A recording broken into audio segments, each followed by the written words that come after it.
The words hang in the air, heavy and sharp like shattered glass. "You're nothing without me," his voice, the one that used to whisper promises of forever, now drips with a casual cruelty that slices deeper than any knife. I can feel the smirk of the woman beside him, her eyes flicking over me, dismissive. She's younger, all bright lipstick and predatory confidence. They stand there, a united front in the ruins of my life, and in this moment, under the fluorescent lights of what used to be our favorite restaurant, I feel myself begin to crumble. The clatter of a fork dropping from a nearby table sounds like a gunshot in the sudden, suffocating silence. My breath catches a ragged, painful thing. Nothing. He really believes I'm nothing. If you've ever had a moment where the world just tilted on its axis, where everything you believed in turned out to be a carefully constructed lie, tell me about it in the comments below. I read every single one. And if you're new here, please subscribe. It means more than you know, knowing I'm not alone in sharing these stories. It wasn't always like this. There was a time when the scent of his cologne didn't make my stomach churn, when his touch didn't feel like a brand. We were young, ridiculously so, when we met. I was all wild hair and paint-stained fingers, dreaming of art, and he was sharp suits and sharper ambition, dreaming of empires. Our worlds collided at a tiny, overcrowded gallery opening, him looking vaguely lost, me trying to explain the deeper meaning of a canvas that was, admittedly, just a lot of blue. He'd laughed, a genuine, warm sound that made my chest ache in a way I hadn't known was possible. "I don't get art," he'd confessed, "but I think I get you," and I foolishly believed him. His dream was a tech startup, a risky venture, full of jargon I didn't understand and hours that bled into weeks. I had a small inheritance, a legacy from my grandmother, carefully saved. It wasn't a fortune, but it was enough. Enough for a down payment on a house, enough for a safety net. Or, as it turned out, enough to be the seed money for Innovate Solutions, his brainchild. I remember the conversations late into the night, fueled by cheap coffee and takeout pizza. His eyes would shine with an almost manic light as he talked about algorithms and market disruption. "We're going to change the world, Annie," he'd say, pulling me close. And I, caught in his orbit, poured everything I had into that dream. My money, my time, my unwavering support. I designed the first logo, picked out the dreadful office furniture, listened endlessly as he rehearsed pitches, celebrated every tiny milestone as if it were a moon landing.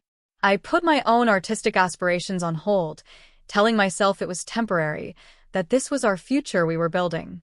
The company name was his, the CEO title was his, but in those early days it felt like ours. I was the silent partner, the foundation he built upon, the steady hand when his wavered. I never asked for my name on the door, never demanded shares. My reward, I thought, was him, was us. What an idiot I was. The first crack appeared so subtly I almost missed it. A late night at the office that stretched a little too long, a new perfume scent clinging to his shirt that wasn't mine, a sudden obsession with his phone, angling it away when I walked into the room. Small things. So small, you could convince yourself they were nothing. Stress, I told myself. The pressure of the growing business. He was working hard. For us. I'd make excuses for the growing distance between us, for the way his eyes would sometimes slide past me, as if I were a piece of furniture he'd grown tired of. I'd try harder. Cook his favorite meals, suggest date nights he'd cancel at the last minute, wear the lingerie he used to love. Each attempt was met with a polite, almost bored indifference that stung more than outright anger would have. The laughter we shared, the easy intimacy, it all started to feel like a memory from a different lifetime. I was living with a ghost, a handsome, successful stranger who wore my husband's face. Then came the day I found the hotel receipt. Not tucked away, not hidden, but carelessly discarded on his dresser, as if it didn't matter if I saw it. A luxury suite, 2 nights. Champagne and roses charged to the room. My name wasn't on the reservation. My heart didn't just break, it shattered. The kind of break that leaves jagged edges, so sharp you can't imagine ever being whole again. I remember sitting on the edge of our bed, the receipt trembling in my hand, the crisp paper feeling like evidence of a crime. His crime. Our shared life, a lie.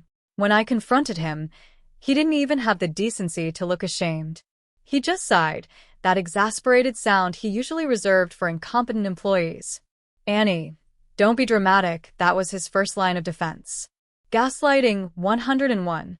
He denied it, of course, a flimsy, insulting story about a client meeting that ran late, about needing to impress. But his eyes were cold, devoid of the love I so desperately wanted to still see there. That was the moment the ground beneath my feet truly gave way. The world I knew, the man I loved, they were illusions. The days that followed were a blur of a peculiar, muted agony. I moved through my life like a sleepwalker, performing tasks on autopilot, making coffee, walking the dog, pretending. The house, once filled with our laughter and dreams, felt cavernous and cold, each room echoing with unspoken accusations. I'd lie awake at night, staring at the ceiling, replaying every moment, every shared glance, every whispered promise, searching for the exact second it all went wrong, for the sign I must have missed. Was I not enough? Not pretty enough, not smart enough, not interesting enough? His casual dismissal of my feelings, his continued denials, chipped away at what little self-esteem I had left. I started to see her everywhere, not literally, but in the new, expensive shirts he wore, in the smug satisfaction that sometimes flickered in his eyes, in the way he started to openly criticize me. My cooking was suddenly bland, my opinions uninspired, my very presence an irritation. He was subtly, systematically erasing me. I tried. God, how I tried. I suggested counseling. He scoffed. "We don't need a stranger to tell us our marriage is over, Annie. Some things just run their course." His clinical detachment was a fresh stab wound every time. I'd find myself crying at random moments, in the shower, driving to the grocery store, the tears hot and silent. I felt myself shrinking, becoming smaller, quieter, as if trying to take up less space in his increasingly crowded life. The company Innovate Solutions was thriving. It was the talk of the tech world. His face was in magazines, confident, beaming. Our company, built with my inheritance, was his ticket to a new life, a life that clearly didn't include me. He started spending more and more time at the office, a euphemism that tasted like ash in my mouth.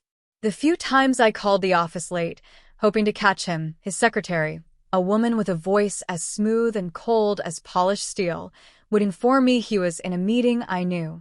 Of course I knew. The Mistress. She was probably there in the office I helped furnish, laughing with him. The challenges escalated with a sickening velocity. He started to control the finances with an iron grip. Our joint account, once a symbol of our partnership, became his personal piggy bank. Large sums of money would disappear, explained away with vague business expenses. When I questioned him, he'd look at me with that infuriating pity. "Don't worry your pretty little head about it, Annie. It's complicated business stuff.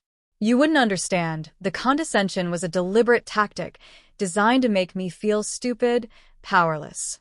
And it worked. For a while. Friends, the ones we'd shared, started to drift away. Some, loyal to him and his success, offered me sympathetic but distant smiles. Others, uncomfortable with the mess, simply vanished. The isolation was a heavy cloak, suffocating me. I felt like I was drowning, and he was standing on the shore, watching, occasionally tossing a stone to make the ripples bigger. Then came the dinner. He'd actually suggested it, rare occurrence. A part of me, the foolish, hopeful part one couldn't seem to kill, flickered with a tiny spark. Maybe this was it. Maybe he wanted to talk, to apologize, to try. We went to La Perle, an upscale place we'd celebrated our 5th anniversary. The hostess led us to a prominent table, and as I sat down, my blood ran cold. She was there. At a nearby table, seated as if she owned the place, was the woman from the photograph I'd found tucked in his gym bag weeks ago, the one I'd burned, hoping to incinerate the reality she represented. Her eyes met mine, a flicker of triumph in them. And then Mark, my husband, leaned across the table, his voice low, almost intimate, but laced with something cruel. "I wanted you to see, Annie. This is my life now. She understands me. She supports my ambition." He gestured vaguely towards her. You were always holding me back, with your little hobbies and your anxieties." My throat closed. I couldn't speak, couldn't breathe. The ambient noise of the restaurant, the chatter, the clinking of glasses, faded into a dull roar. And then he delivered the line that would become my mantra, my fuel, the words that would echo in the courtroom, in my sleepless nights, in my eventual victory. He smiled, a thin, humorless stretching of his lips. "Face it, Annie. You're nothing without me," his mistress, overhearing, let out a small, perfectly timed laugh, like a delicate, poisonous flower blooming. "Nothing." The word reverberated through me, a seismic shock. All the pain, the betrayal, the humiliation of the past few months coalesced into a single, blinding point of clarity. In that instant, something inside me snapped. Not in a breaking way, but in a realigning way. The part of me that had been desperately trying to salvage the wreckage of our marriage died. And in its place, something new, something cold and hard and determined, began to stir. He thought I was nothing? Fine. I would show him, I would show them both what nothing could do. The shift was visceral. The tears that had been pricking my eyes receded, replaced by a glacial calm. I looked at him, really looked at him, perhaps for the first time in years, stripped of all my illusions. And I saw a weak man, a cruel man, a man hiding behind a facade of success built on my sacrifice. The legal battle began, as all such things do, with sterile letters and uncomfortable meetings in hushed, expensive offices. Mark, predictably, went on the offensive.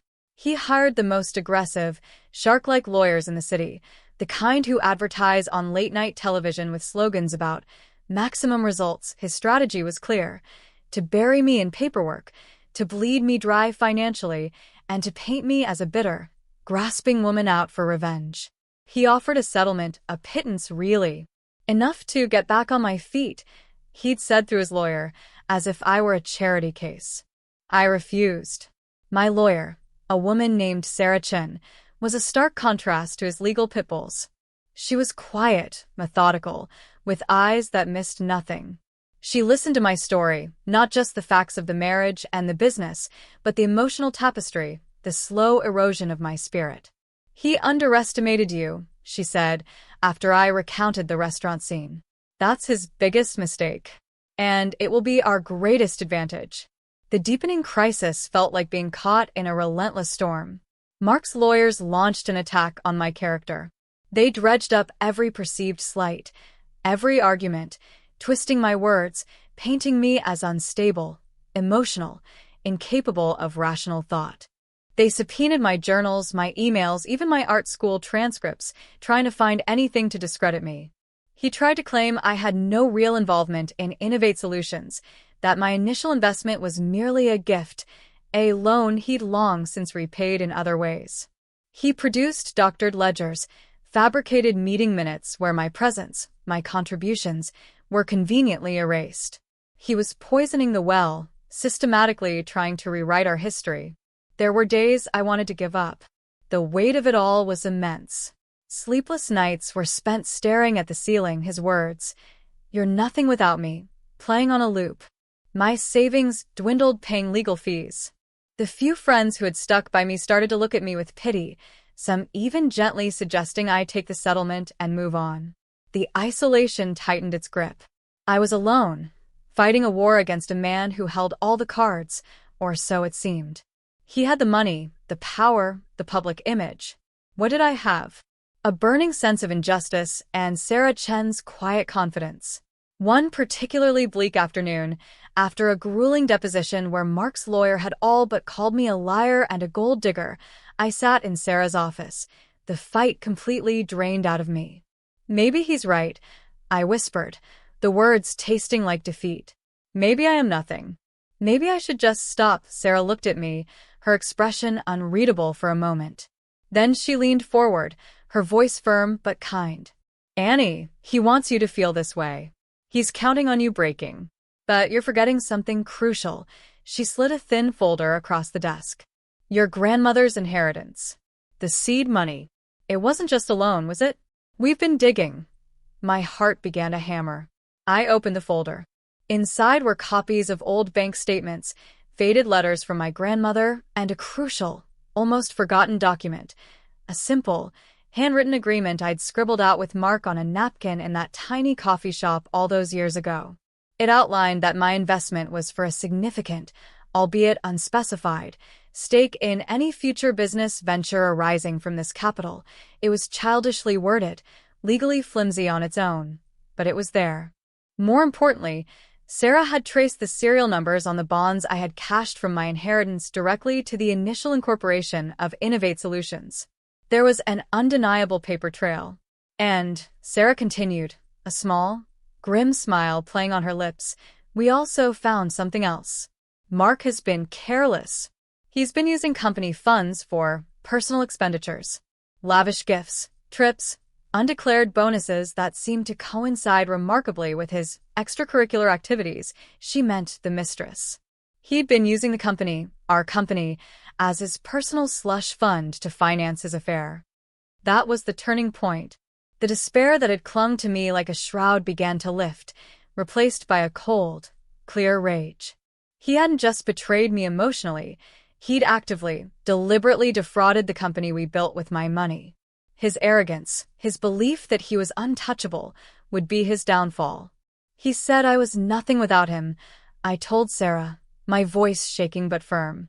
I'm going to show him exactly what Innovate Solutions is without my nothing contribution and his everything theft. The fight was no longer just about getting my fair share. It was about reclaiming my dignity, my history, my worth. It was about justice. We wouldn't just be asking for a fair settlement. We'd be arguing that his egregious mismanagement and fraudulent activities, coupled with the clear provenance of the initial capital, effectively voided his controlling interest. We were going for the whole damn thing. It was a long shot, audacious even, but Sarah believed we had a case. And for the first time in a long, long time, so did I. The armor I didn't know I had began to form, piece by piece. The courtroom was cold, imposing, all polished wood, and hushed anticipation. Mark sat at the opposing table, flanked by his expensive lawyers, looking supremely confident, almost bored. He shot me a glance, a smirk playing on his lips, the same smirk I remembered from the restaurant. His mistress was there too, seated in the gallery, a vision in designer clothes, her expression a perfect mirror of his smug assurance. They looked like they were attending a mildly interesting matinee, not the dismantling of a man's empire and the potential vindication of the woman he discarded. My hands were clammy, my heart thudding against my ribs like a trapped bird. But as Sarah began her opening statement, laying out the facts with calm, irrefutable precision, a strange sense of peace settled over me. We had the truth on our side. We had the documents, the timelines, the irrefutable proof of my initial investment, and, crucially, the damning evidence of his financial impropriety, the lavish trips with his mistress, the expensive gifts, all siphoned from company accounts. Days turned into a week, then 2. Mark's lawyers fought back, of course. They were masters of obfuscation, of casting doubt, of trying to paint Mark as a business visionary and me as a naive, disgruntled ex-wife. They called me greedy, opportunistic. Mark himself took the stand, a portrait of wounded dignity and righteous indignation. He spoke of his hard work, his vision, his tireless dedication to building Innovate Solutions from the ground up. He barely mentioned me, and when he did, it was with a dismissive wave of his hand, as if I were a footnote in his grand narrative. He denied any financial wrongdoing, claiming the expenditures were legitimate business expenses, client entertainment. His arrogance was breathtaking.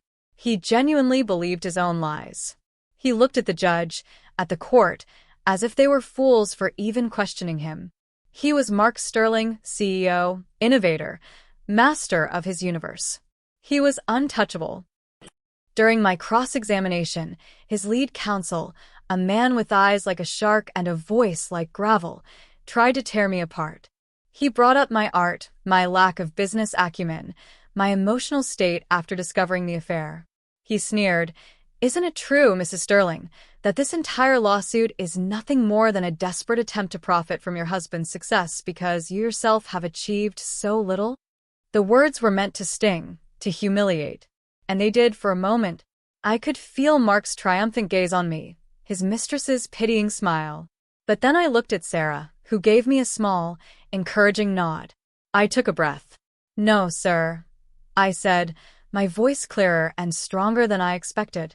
"It's true that I loved my husband and supported his dreams. It's true that I invested not just my inheritance, but my time, my energy, and my faith into building Innovate Solutions alongside him.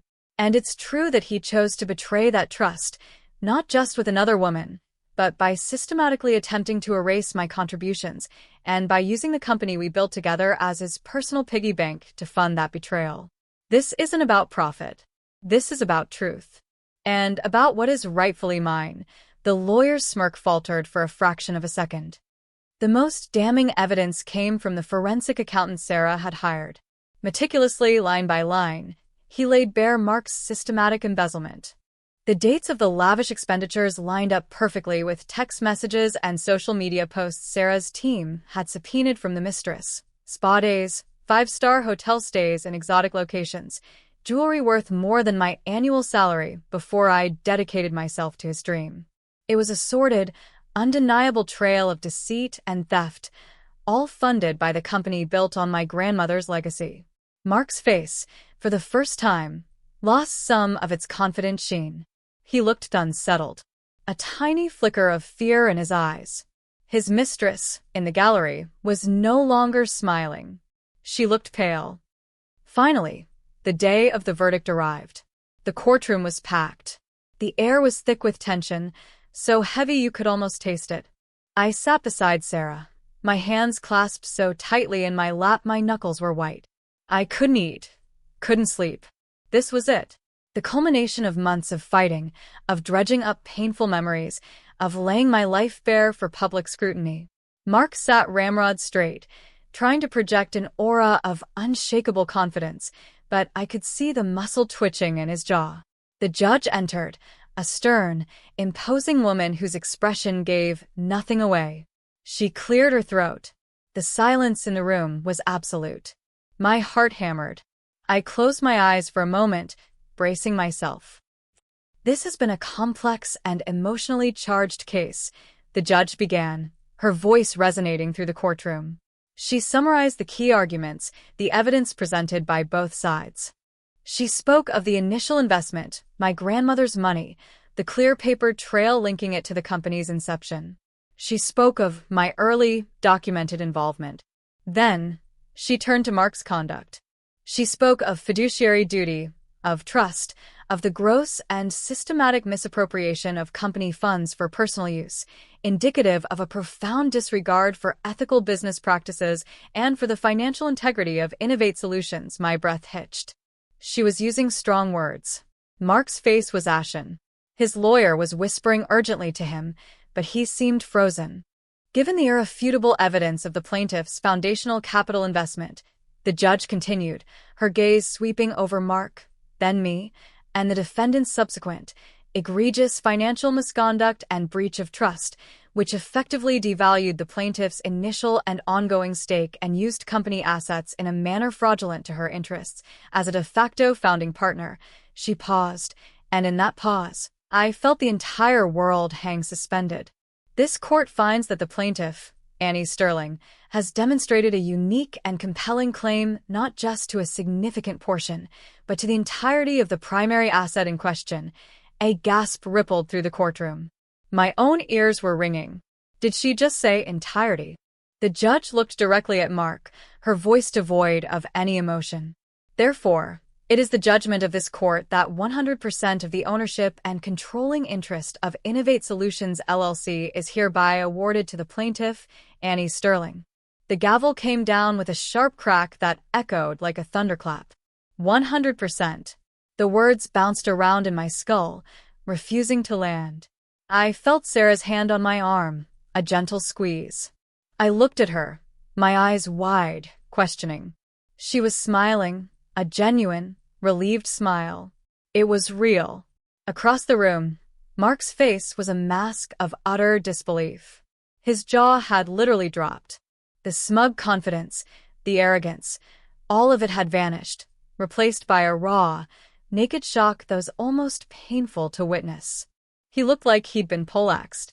His expensive lawyer was gaping, shuffling papers as if searching for a clause that would make this impossible. And the mistress?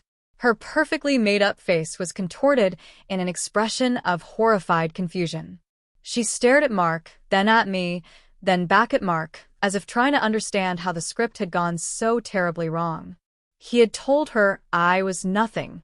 He had told me I was nothing. And now, in the cold, impartial light of the law, I owned everything he had built his new life upon. His company, his identity, his future. It was all mine. The courtroom erupted into a low murmur. Reporters were scribbling furiously. I felt a wave of dizziness, an overwhelming flood of emotions, shock, yes, but also a profound, bone-deep vindication. Tears pricked my eyes, but these weren't tears of sadness or pain. They were tears of release, of a burden lifted that I hadn't even fully realized I was carrying. Mark finally moved. He stumbled to his feet, his face pale and contorted. "This is outrageous," he stammered, his voice hoarse. "This can't be right. She knows nothing about running a business. This is my company." The judge silenced him with a stern look and a bang of her gavel. "Mr. Sterling, this court's decision is final. You would be wise to accept it with dignity. Something he clearly lacked." He sank back into his chair, defeated, looking smaller than I had ever seen him. He looked like nothing. The irony was a bitter, satisfying tang on my tongue. He had mocked me, told me I was nothing without him. And now, the court had declared that, in a very real sense, he was nothing without what he had taken from me, what I had unknowingly, but legally, retained claim to through his own gross misconduct. The betrayer, so confident in his power, so dismissive of mine, was utterly, completely blindsided. The tables hadn't just turned, they'd been flipped, shattered, and replaced with an entirely new landscape, one where I held all the power. The aftermath was a strange, surreal landscape. The news of the verdict spread like wildfire through the tech community and beyond. "Jilted wife wins 100% of tech CEO's company," the headline screamed. My phone didn't stop ringing, reporters, old friends suddenly reappearing, even a few tentative feelers from venture capitalists. Mark, I heard, was devastated, locked away, refusing to speak to anyone. His mistress, predictably, vanished from his side almost immediately. Loyalty, it seemed, was only as strong as his bank balance and his CEO title. Innovate Solutions, my company now, was in a state of shock. Employees were uncertain. Rumors were flying. The first few days, I walked through the sleek, modern offices built with my money, filled with the hum of his ambition, feeling like an imposter. The weight of responsibility was enormous. I knew nothing about running a tech company of this scale, not really. Mark had been right about that, at least in a practical sense. But Sarah, ever practical, had anticipated this. "You don't have to run it, Annie," she'd said gently. "Not if you don't want to. You own it. You can hire a new CEO, someone competent and trustworthy. Or you can sell it. The choice is yours. You have the power now, power." It was a strange word to associate with myself. For so long, I had felt powerless. The first major decision was to address the employees. I stood before them, in the large atrium where Mark used to deliver his grand pronouncements, my voice shaking slightly, but my resolve firm. I told them the truth, not the salacious details of the divorce, but the truth about my foundational role in the company's origins and my commitment to its future, whatever form that might take. I didn't promise them the moon. I promised them stability, integrity, and a new direction, one free from the kind of corruption that had nearly destroyed it from within.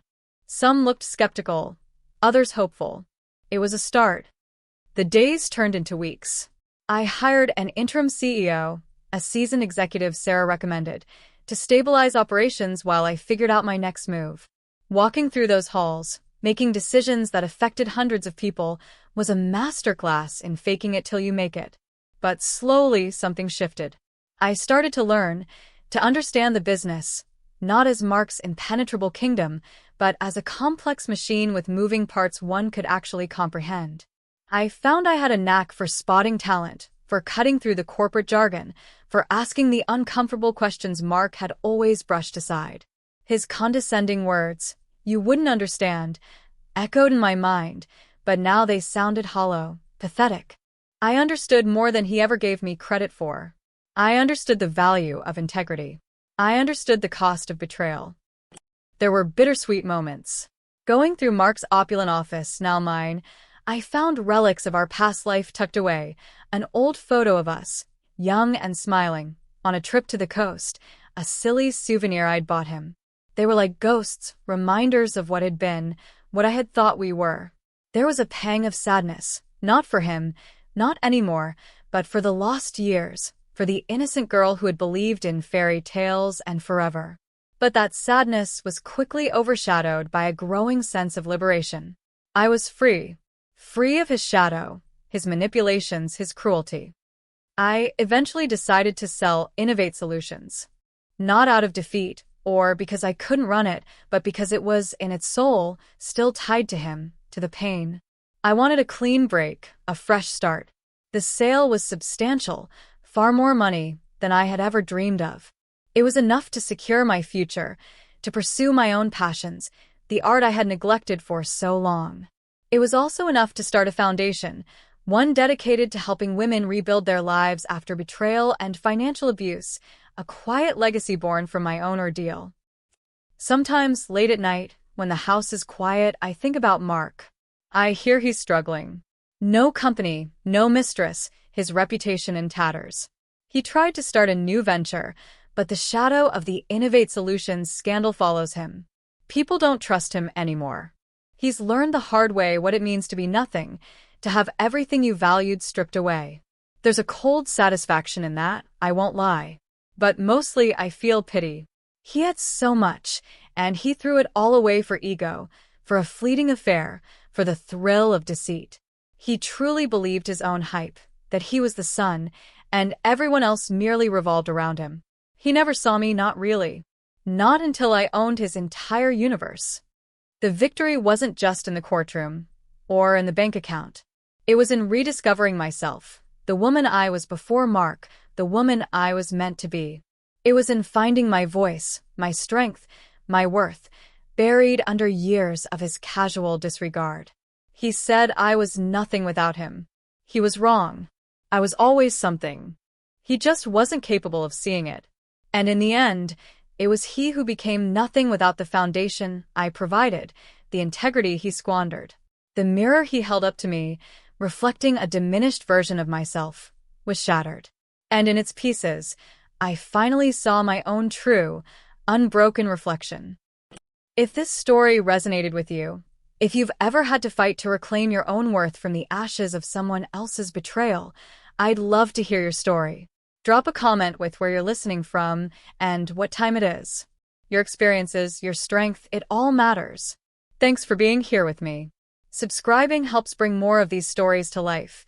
Stories of resilience, of finding light in the darkest of times.